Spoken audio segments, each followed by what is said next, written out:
그래서 앉아가지고 국민의힘 의원들 들어오라고 그러고 누구 들어와 하면서 원내에서 그 초조한 시간을 보내셨지 않습니까? 그리고 나서 일주일 만에 탄핵에 성공한 거 아닙니까? 그것처럼 윤석열 체포를 첫 번째 시도에는 못했지만 두 번째 시도에는 할 거다. 그리고 할 수 있는 역량이 충분해서 또 국민들의 요구가 더 높아져서 저는 대세의 지장은 없다고 봅니다. 오늘은 굉장히 불편하고 불쾌하게 짝이 없는 날이고 국민적 에너지가 소모된 날이긴 하지만 그래도 오늘 이후에 이제 문제는 이제 오늘 같은 태세로 그냥 가면 또 실패할 그렇죠. 수밖에 없고 그냥 돼도 좋고 안 돼도 좋고 이런 자세로 가면 안 되고 반드시 이번에 체포에 오겠다라는 그런 자세로 가야 돼요. 그만큼 준비를 더 철저히 해야 되고 그다음에 체포조도 지금 뭐 100명 이 정도 갖고는 안 되고 더 보강을 해가지고 가야 되고 그냥 거기서 안 되면 거기서 눌러붙고 밖에다가 응원을 구해가지고 더 들어오라고 맞습니다. 하고 그런 걸 해야죠. 근데 전혀 이제 그런 거를 안 했던 걸 보게 되면 의지에 좀 문제가 있고 이건 아마 이제 다음 주에 우리가 법사위를 열어가지고 공수처를 불러가지고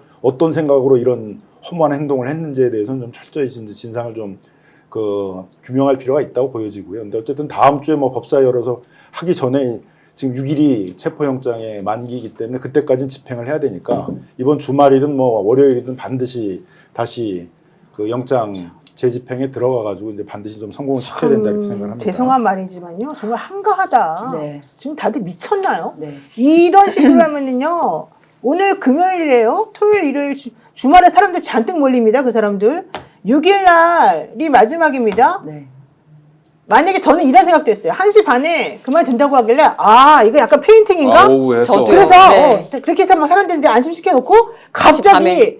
기습적으로 7시에 들어가려나? 아니면 밤 11시에 들어가려나? 사실 그 생각까지 했어요. 그러지 않고선 정상적으로 판단이 안 되는 거예요. 공수처의 행동이. 지금 우리가 보기에 이건 정말 전쟁과 같은 상황인데 다들 왜 이렇게 한가하고 왜 이렇게 여유롭죠? 주말에 그럼 그 사람들 모여가지고 야 우리가 이겼다 좀 그러고서 환호성 올리고 우리 좀만 더 버티면 된다. 6일까지니까 우리 그때까지만 버티자 이러고 있는 중인데 공수처가 뭐 한가롭게 법사위 다음 주에 와가지고 물어보면 뭐가 달라집니까? 그때 얘기하는 거 결국 변명밖에 더 되나요? 그게 무슨 의미가 있어요? 그러면서 또 나온 얘기가 뭐 사전 구속영장을 청구할 거다. 그러니까 또 대통령이 나와가지고 나 사전 구속영장 청구되면 가서 내가 소명하겠다 또 이따위 말을 해요.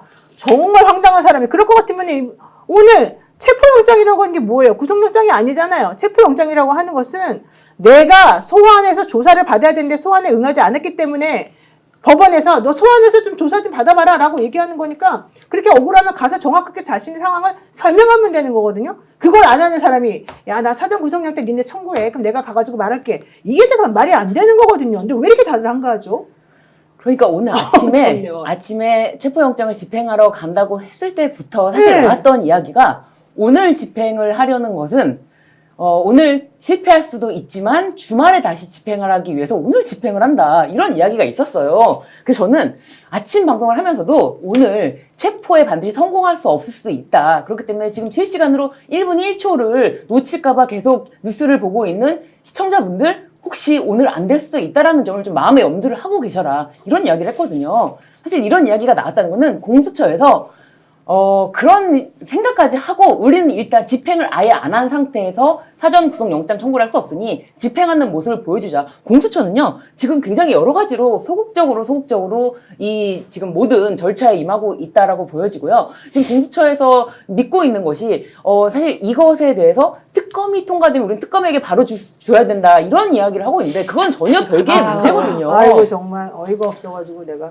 그러니까 공수처장부터가 지금 이렇게 국민적으로 지금 이 영장 집행을 온 국민이 지켜보고 심지어 오늘 증시도 이 체포영장 집행과 동시에 오르지 않았습니까? 이 증시, 나라 경제까지 이게 모든 것이 연동이 되어 있다는 이 사실을 좀 인식을 하고 그렇게 현장에서 지금 어떤 상황인지를 바로바로 즉시 보고를 받거나 아니면 다음번 집행을 하러 갈 때는 공수처장이 직접 가서 자신이 현장에서 지휘를 하면서 이거를 돌파하는 모습을 보여주지 않으면 공수처는 지금 도저히 지금 국민들의 신뢰를 지금 잃은 상황이 됩니다. 공수처가요, 지금 사실은 4년 됐어요. 4년 동안 한 가지도 한 게 없어요. 제대로 한 게 하나도 공수처는. 없죠. 네. 지금 수사검사들도 다 나가 있고요. 사람도 안 채워져 있고요.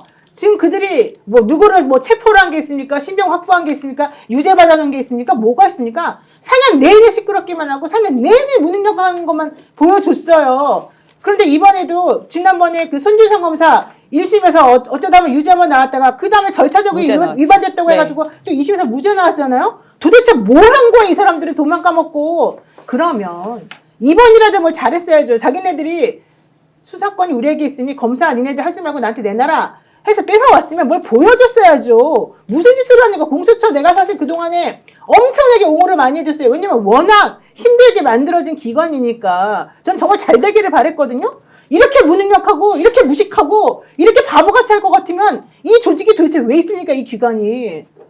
네, 너무 흥분했네. 아니 뭐 그렇죠. 공수처라는 건 뭐 검찰의 기소 독점의 폐해를 어떻게든 넘어가 보자고 만든 건데 첫 번째 처장한 사람 또 두 번째 처장한 사람 다 우유부단했고 너무 한심해요. 기본적으로 부처 이기주의랄까 뭐 이런 거라도 있어야 되는데 이런 것도 부족했던 것 같고요.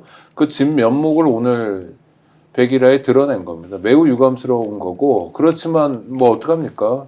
오늘 밤이라도 아니면 내일 새벽이라도 다시 진용을 갖춰서 내란 주범을 체포하러 가야죠. 그러면서 공처가 명예회복을 하는 것밖에는 방법이 없다. 저는 그렇게 할 것 같지가 않아요. 하는 말이죠. 저는 그리고 이번에 전략이 너무 실패를 했기 때문에 전략을 제대로 짜야 된다고 생각을 하는데, 그러니까 이번에 그 55 경비대 수방사 그 일반 사병들이 있지만 경호처의 지휘를 받는 55 경비대가 이제 1차 저지선 그 큰 문 앞에 있었습니다. 근데 거기서는 이제 조금 소극적으로 대응을 하면서 밖에서 이제 수동으로 문을 열어서 들어갔거든요. 만약에 다음번에 거기서부터 문을 그냥 걸어 잠근다면 어떻게 안으로 들어갈 건지, 공관촌 안으로 들어갈 건지부터 시작을 해서 이번에도 왜 그 1차 저지선은 열려 있었는데 기동대가 못 들어왔는가를 생각을 해보면 정말 아예 부르지도 않았을까? 아니면 불렀는데 무슨 어떤 석연치 않은 이유로 기동대가 들어가지 못한 거 아닐까? 이런 것들을 생각해 볼 수가 있는데 저는 개인적으로는 서울청 경비과에서 조금 이제 그걸 주저했을 것이다 라고 생각을 하거든요. 근데 이제 그런 부분들을 어떻게 해결할 것인가. 그래서 기동대와 다 같이 들어가서 정말 200명, 최대 해봤자 400명인데 그 사람들이 이제 하나하나 어떻게 하면 저희는 이제 티슈 뽑아내듯이 뜯어낸다고 하는데 정말 그렇게 뜯어내야 되고 그리고 그 과정에서 이제 그 위력 과시를 위해서 경찰 특공대를 어느 정도까지 동원을 할 것인가 이런 전략적인 면들을 좀 자세히 생각을 해야지 이번에 실패했는데 다음에 또 가서 똑같은 모습으로 똑같이 실패를 해서는 안 되지 않습니까? 그래서 이제 좀 다음번에 할 때는 이제 경찰의 문제도 분명히 있었고, 그러니까 뭐 경찰도 좀 더 철저히 준비하고 계획을 짜야 되는데 공수처의 의지의 문제인 것 같아요. 그래서 이제 완전히 뭐 기가 빠졌는지 그냥 뭐 좀 지금까지 보여준 모습에 대해서도 실망이 많은데 오늘은 진짜 너무 실망스러운 모습을 보여준 것 같아요. 그래서 뭐 잘하다가 안 되면 거기서 버티면서 눌러 앉아 있다가 뭐 밖에다 응원을 구하든지 이래야 되는데 뭐 1시 반 되니까 바로 누구 말 맞다는 이제 배고파서 다 나왔다 그런 것인지 모르겠는데 거기서 철수 명령을 내린다는 것들은 너무 좀 상식밖에 혹시 행동이 아닌가 이렇게 좀 생각이 들어서 그래서 이제 오늘 우리 그 민주당 법사위원들이 지금 공수처에 항의하러 지금 간 거거든요. 그래서 좀 더 정신을 좀 더 명확히 똑바로 차리고 하다 해도 좋고 안 되고 좋고 이런 자세로 하면 안 되고 반드시 오늘 해야 된다. 그렇죠. 결국 이거 실패하는 모습을 보면은 우리나라에서는 결국은 사법 절차를 통해서 해결할 수 없는 사람이라는 게 있다. 네. 어떤 제왕적인 존재가 존재한다. 이런 게 돼버리는 거잖아요. 만인은 법 앞에 평등하고 사법 절차에 있어서는 뭐 대통령이라도 그 사법 절차에서 적법하게 이루어진 사법 절차에 대해서는 거기에 대해 승복을 해야 되고 거기에 따라야 된다라는 것들이 바로 민주주의 국가의 가장 상징적인 것들인데 그걸 반드시 회복해내야 된다. 이렇게 이제 보여지고요. 저는요. 이게 뭐가 문제냐면요. 윤석열 씨 개인적으로 뭐 체포를 당하고 안 당하고 그게 중요한 게 아니라 대한민국이라고 하는 나라에 민주주의라는 게 없다라고 하는 걸 보여줬다는 게 난 너무너무 창피하고 너무너무 그게 대한민국이 전 세계적으로 지금 망신에다가 문제가 있다고 봐요. 우리나라가 무슨 뭐 독재 국가도 아니고 1970년대에 지금 그 상황도 아니고 2024년도에 아무런 문제도 없는데 국회가 자기 편 안 들어준다고 비상계엄을 선포하는 대통령에 대해서 체포를 못해요. 게다가 법원에서 영장을 발부하면서 형사소송법 뭐 이런 거 저런 거 니네 자꾸 그런 온갖 핑계대고 니네 자꾸 위법행위 하지 말아라고까지 써줬는데 그걸 집행을 못해요. 도대체 우리나라 집행을 못한다는 게 상식적으로 말이 됩니까? 그러니까 오늘을 와. 법치가 무너진 날 이렇게 기록될 수밖에 없어요. 그러니까 너무너무 창피한 거예요. 이거는 있을 네. 수 없는 일이에요. 그 경호법이라는 말도 안 되는 그렇죠. 그거를 갖다 대면서 경호처장이 절대 물러서지 말라고 지시를 했을 때 그런데 강제 집행을 하러 들어간 사람들이 오히려 제압당하고 강제 제압당하고 그렇죠. 쫓겨난 거예요. 철수 명령이라는 게 정말 상상도 못할 일이었거든요. 사실 후방 지원을 계속 부탁하면서 경력을 이제 경찰력을 동원해서 계속 그 상황을 유지를 하면서 잠시 뭐 이렇게 뭐 대치하는 상황 계속 연결할 수 있을지언정 어떻게 철수하면서 그냥 걸어 내려올 수가 있습니까? 그런 모습을 연출했다는 거는 국민들에게 이거는 법치가 무너진 날로 기록된다 이렇게 맞아요. 보여집니다. 정말 정말 인혁당 부끄럽습니다. 재건이 사건하고 바로 세형 집행했을 때 국제법학자협회에서 사법사상 암흑의 날 이런 표현을 해요. 오늘이 그런 날이죠. 맞아요. 왜냐하면 법원이 발부한 체포영장이 종이값도 못했거든요. 네. 맞아요. 그리고 이렇게 되면 다른 범죄자들에게 나쁜 선례가 되는 겁니다. 윤석열은 뭔데 나는 뭐 내가 윤석열만큼 잘못한 거요?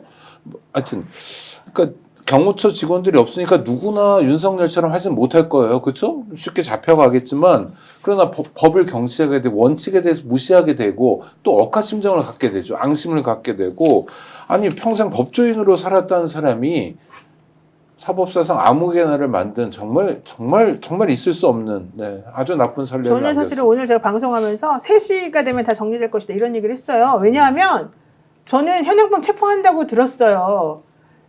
박종준이를 그 경호처장을. 그래서 그 체포를 사실은 이제 1시 정도에 나는 사실은 이제 할 줄 알고 그게 그 사람을 체포하면서 나머지 여러 가지가 이제 그 무력으로 뭔가 가지고 좀 시끌시끌한 분위기 만들어지지만 어쨌든 2시간 정도 지나면서 3시가 되면은 가서 신병을 확보해서 데리고 와서 정리가 될 것이라고 나는 사실은 그렇게 생각을 하고 제가 신기가 있다 이러면서 제가 아무 근거도 없이 여러분들한테 3시 되면 정리된다 이런 얘기 사실은 했어요 오늘 방송에서. 근데 그거를 나는 공수처 이대환 부장검사가 그런 식으로 무력하게 그냥 항복하고 나갈지도 몰랐고 공수처장이 그런 식으로 아무것도 못 해보고 그 벌건 대낮에 그렇게 행동할 줄도 사실은 정말 몰랐고 그거는 있을 수도 없는 일이라고 생각했어요. 우리나라가 법치주의 국가라고 그렇게 주장하고 윤석열 씨 보세요. 특검을 거부하는 자가 범인이라면서요. 예? 그동안 그 입으로 그렇게 화려하게 해놓은 얘기가 다 어디 갔어요. 저 사람들 지금 보세요. 지금 뭐하러 돌아다니는 거예요. 전쟁에서 싸우다 네. 지고 나온 사람들의 태도가 아니에요. 와, 나는 이제 진짜 우리 점심 먹으러 간다 이런 태도 같아요. 와, 정말 나는 정말 이해가 안 되는 상황이었고 상식적으로도 있을 수 없는 일이라고 생각했기 때문에 그리고 저 정도 되면 원래 분해야 되거든요. 그러니까 지금 뭐예요, 노무사처럼 예, 분하고 어유 진짜 막 이래야 되는데 난 창피해야 된다고 예, 생각해요. 창피하기도 하고 분하기도 하고. 근데 너무너무 한가롭게 소풍 갔다 온 사람들 같아요. 이게 있을 수가 없는 일이란 말이죠. 정말 개탄스럽고 국민들만 바보 됐어요 오늘. 대한민국 그러니까요. 국민들은 네. 정말 아무 일도 못 하고요. 네, 아무도 새벽 진짜 4시부터 나가가지고 새벽부터. 봤다니까요. 무슨 짓인지를 모르겠어요. 우리는 왜 이러고 살죠?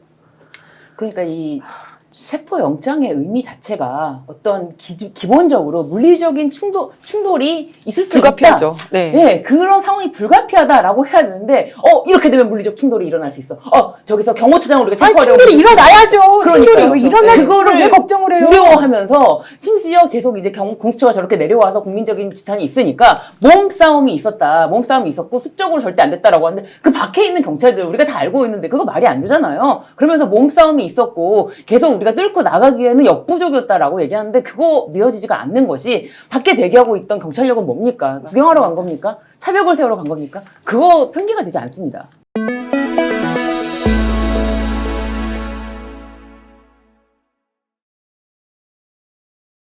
스픽스는 말하는 언론입니다. 대세는 유튜브, 그중에서 스픽스.